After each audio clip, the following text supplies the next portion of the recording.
Ragazzi, guardate qua. Ho proprio in piena campagna e di fronte a me, fuori il portone, c'è il mare. Il pavone, il gallo fanno suoni incredibili. Minchia, bello, questo è un posto perfetto dove andare in pensione da giovani.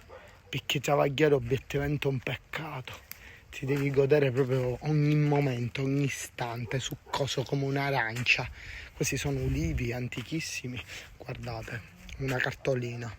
A Golferi l'89, questo bello paesaggio. Chiedo chi per interra Catavaglia, io Cotaleo. A questo sempre funziona. È bellissimo. Oggi c'è votaria. Dobbiamo rispettare le tradizioni.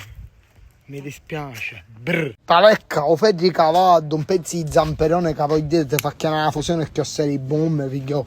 Chi sotto giro mi spacca e da. C'è a Giondella girandola, come la chiami? A Girandola. Per me molte cose hanno solo significato in dialetto, non sono la parola italiana. Ma io lo so, certo. E non la voglio sapere. Perché si chiama così? Si chiama a girandola. A Gerandola, come ognuno chiama le sue cose come. Perché il siciliano è una lingua. Esatto. Quindi non ci scassata la minchia. C'è scassata a Gerandola. Comunque, qua c'è il ferro di cavallo a girandolo e tutte cose. Mi piace che ho sai con ferri di cavallo che a girando lo zamperone. Che se fosse in una piscina, non so, di può essere minchia. Con champagne. Con tutti i dichissiane che non ci posso fare niente. Ma fumare si può dire? Potremmo fumare. Potremmo fumare. Che poi dicono, dici così perché i soldi per andare. Non ci. Brr.